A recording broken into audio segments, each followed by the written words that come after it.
I'm Charlotte McLeod with the Investing News Network, and here today with me is Gwen Preston of Resource Maven. Thank you so much for joining me in person at PDAC. Great to see you.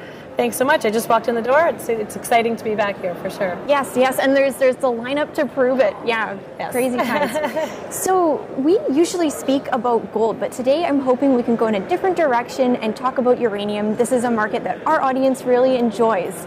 And there's so much to discuss. So much. Yeah, so really the sector started to see signs of life toward the fall of last year, but the trajectory, it hasn't been straight up. So I wondered if you could start by just characterizing how you see the market right now.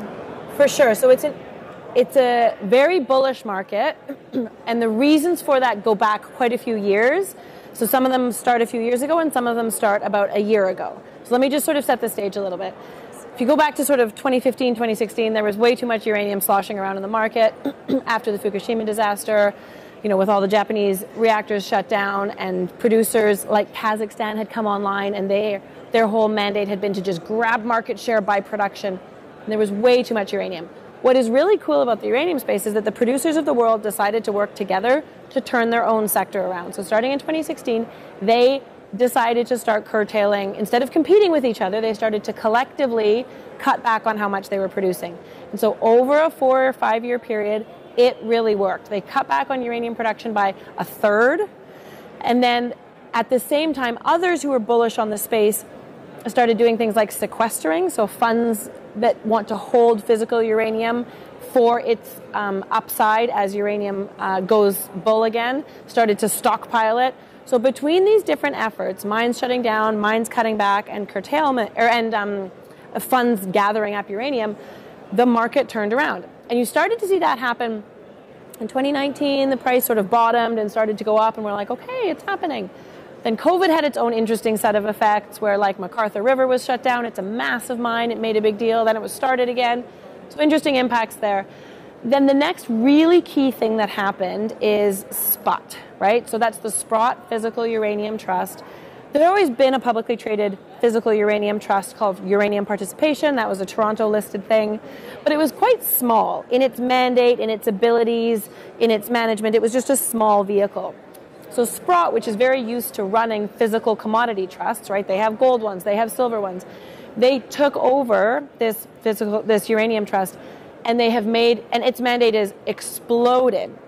So they started by raising, I might not get the numbers exactly right, but they started by raising something like $400 million with an at-the-market, so a rolling financing mechanism. They deployed that in about 2 months, and then they raised their at-the-market limit to $1.2 billion.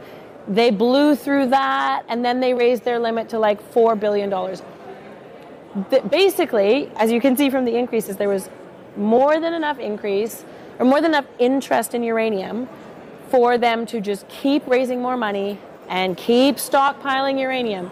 The concept there is that investors want exposure to the entity, to the commodity as its price gains.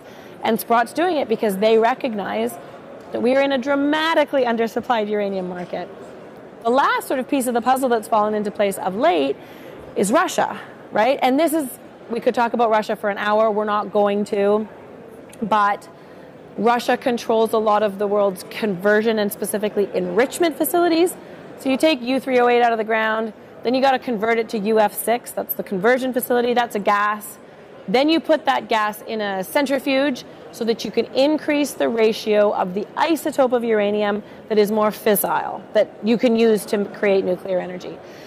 Conversion facilities, enrichment facilities are largely in Russia. And so that triggers a whole cascade of impacts about how these enrichment facilities work in other parts of the world. Long story short, it has increased demand yet again, and it's just put a very dark shadow on supplies that are related to Russia. So in a market that was already undersupplied, and now the critical step for turning the commodity into fuel has a huge weight put on it, and supply that's connected to a major producer is tainted, if you want to call it that.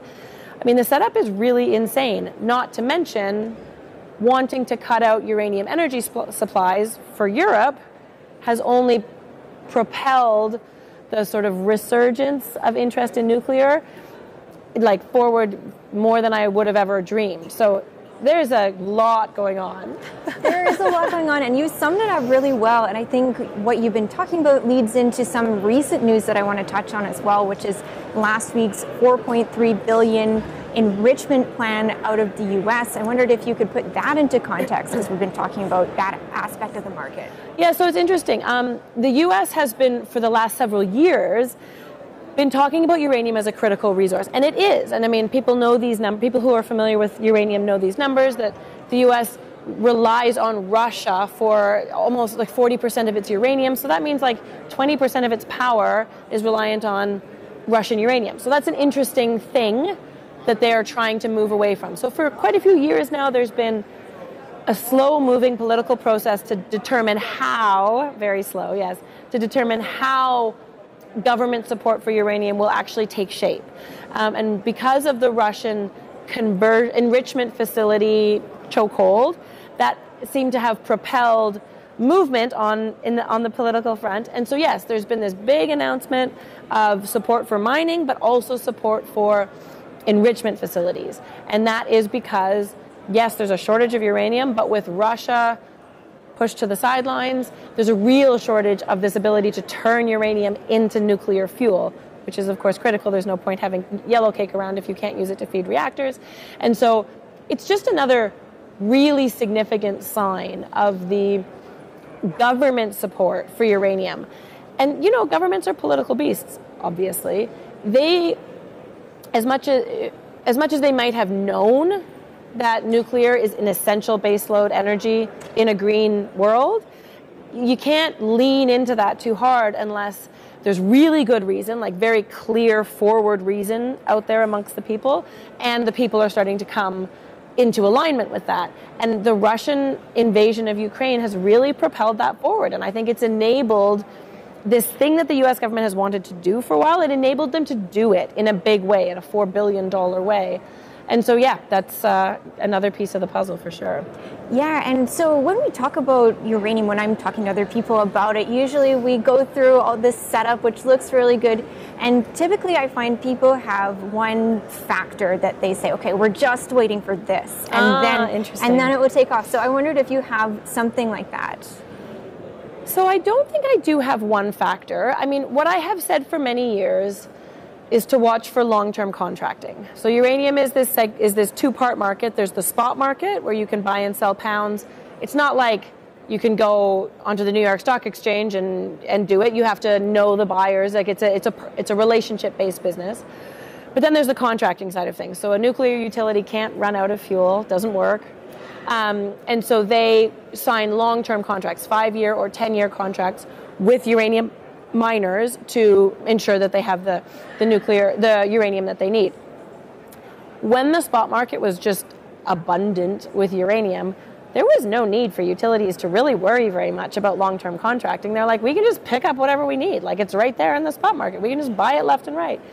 As the spot market dried up, then contracting started to pick up. And we really saw that in the first few months of this year, before the Russian invasion.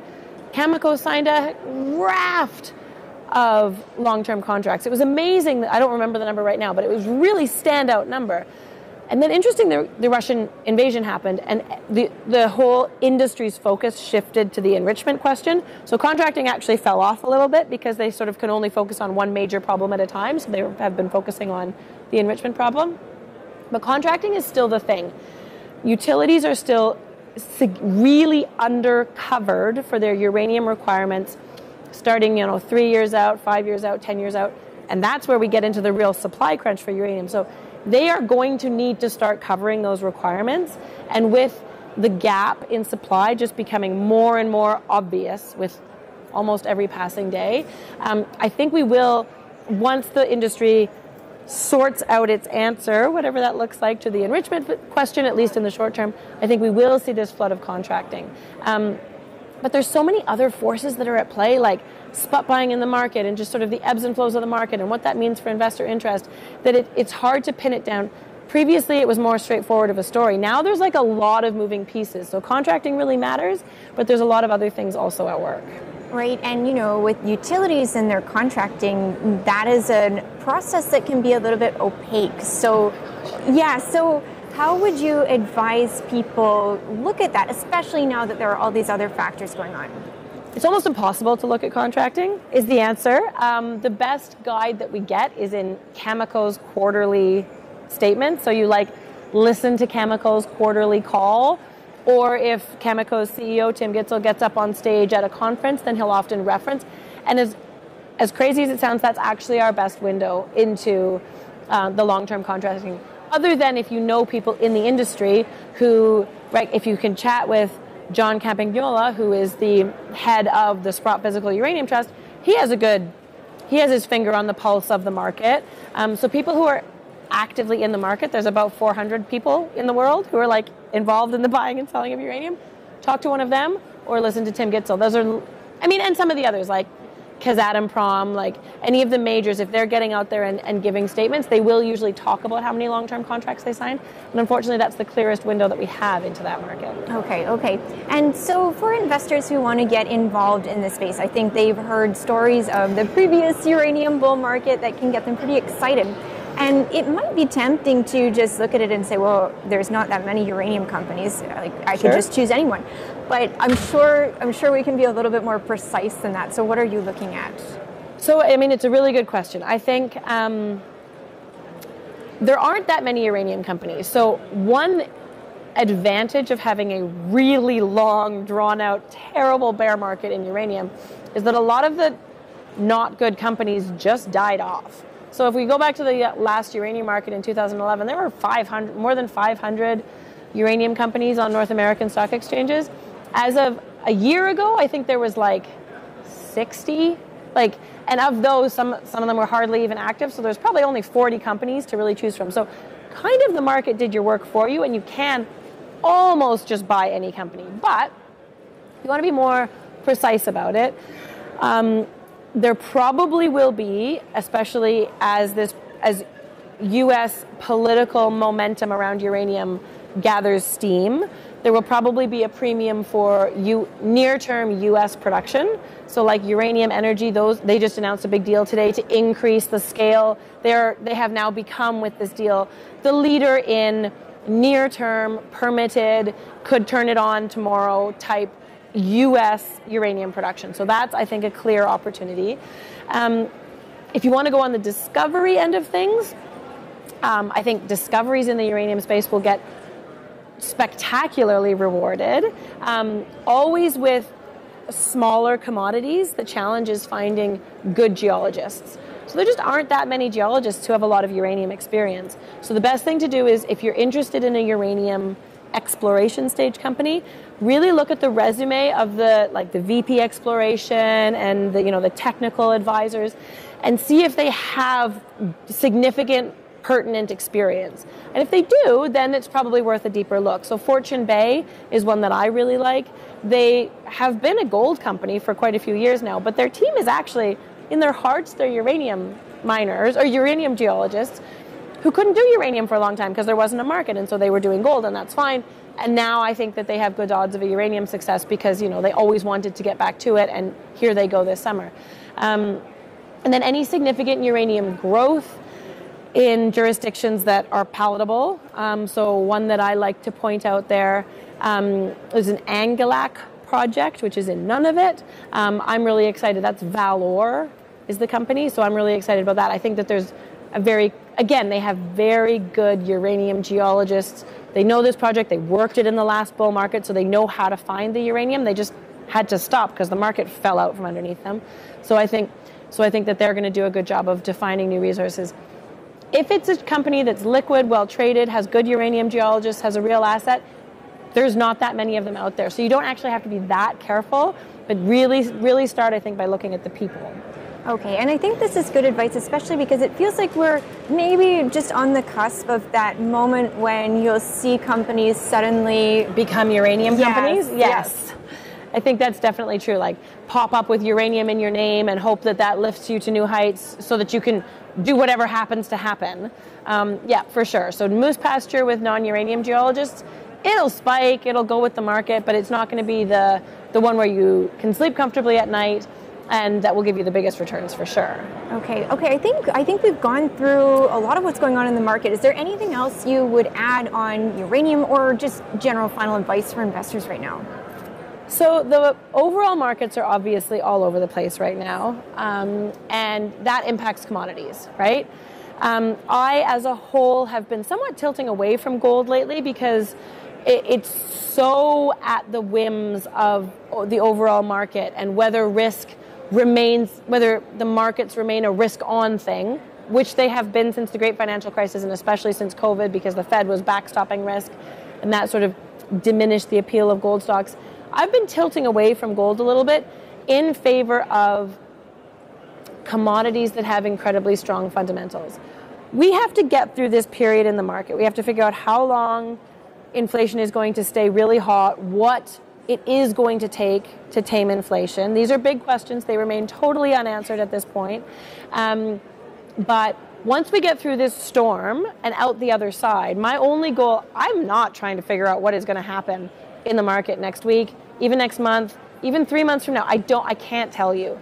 But I can tell you that when we get to the other side of this, whatever this ends up being, that there are commodities that are necessary for the green revolution for which the world is dramatically undersupplied. Uranium is one of them, copper is one of them, nickel is one of them, silver is one of them. So I want to be positioned for those because I think that those sidestep a bunch of this total uncertainty that's going on right now and are inarguable on the other side because they're just we just don't have enough, and the green revolution isn't going to stop no matter what happens to growth and the markets in the next little while. So don't try and focus on the near term. It's impossible. Think about what you want to be exposed to on the other side and gradually establish your exposure to that with the awareness that we don't know what's going to happen over the next few months. Okay, I think that's a good place to wrap up. That was good advice. Thank you so much for being here. Thank you so much for having me. Of course. And once again, I'm Charlotte McLeod with the Investing News Network, and this is Gwen Preston with Resource Maven.